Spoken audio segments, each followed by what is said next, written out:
Centerline, Michigan. Shawn, why the parts and distribution centers for this latest round of strikes? Hey, the work our PDCs do is just as important as work anywhere else, and our PDCs in particular, they've been stepped on a lot in the past, and they're one of the tiers we're talking about. One of our biggest objectives in this round of bargaining is ending tiers. Yes. Anyone that hires in at the PDC since 2015 is capped at $25 an hour. They're making less than our typical workers are in big three plants, and it's time we end that. So they're a very integral part of what we do, and they deserve their share of economic and social justice just like everybody else does. When we talked to Stellantis earlier this week, Stellantis owning Mopar, they said, look, if we have to close down some facilities, it's because we're trying to make a more efficient organization. What do you say to that and the possibility, whether it's this Mopar facility or another one that they want to close down? What do you say to that? Well, they shouldn't be closing any facilities. These are the best in time. This is the part that they're not getting, and this is the part that the world needs to know. But they say these workers will still have a job, just not at this facility. Well, and it's easy for them to say, but you know what? Tell everybody, here's your option. We're going to shut your facility down. Now pack your crap and move yourself miles away to find another job. It's ridiculous. We're better than this.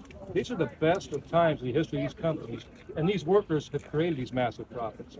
And they continue to be left behind and going backwards. That has to stop. Yeah. Why not hit another assembly plant? Why a parts and distribution center? They're primarily supplying dealers around the country. Why not hit another assembly plant? That may be the next step we take. There's a lot of options with our stand-up strike strategy, and it's just going to depend on what these companies do. This is our next move in the process, and I think it's a great move. This is one of the strongest aspects of our membership. Is these PDCs. They generate a lot of profits, especially for Stellantis. They generate a lot of profits. During the economic recession, these are the people that kept the company going. These are the people that were working 7 days a week, 12 hours a day during the recession. The company's not thinking about that when they're thinking about moving us. I was here every day. With Stellantis right now. From the outside, a lot of people think you're farthest away with Stellantis compared to GM and Ford. GM and Stellantis are both in the same place, in my opinion. We've not made progress there, and it's unfortunate. They chose, and I want to make this clear, they chose for us to be out here right now. This wasn't a decision we made. This is a company's decision. We came to them at the beginning of bargaining over 8 weeks ago with the demands. We gave them everything up front. They waited for over a month to even respond to our economic demands. There's no excuse for that.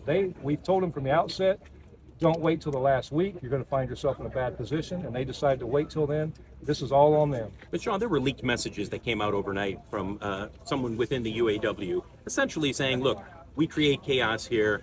We'll have these guys scrambling around. Give the appearance that you guys want to keep them guessing for an extended period of time, that you want to go on strike 7, 8, 9 weeks, whatever the length may be, but not for a week. You don't want to get a resolution. What do you say to that? The people who saw those messages and thought, wait a second, this isn't bargaining in good faith. I say shame on the corporations for putting that BS out there, number one. Are you saying that's not true? Was that message true?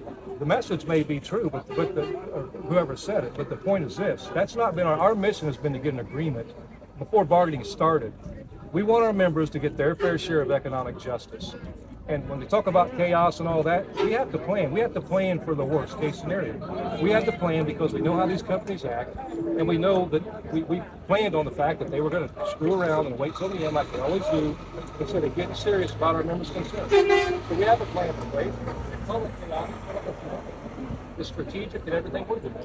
And the companies own this. This is on their shoulders. Everything that's happening right now is on their shoulders. They own it because they chose not to take care of the members. Shawn Fain, President of the UAW, out here at the Mopar Parts and Distribution Center in Centerline.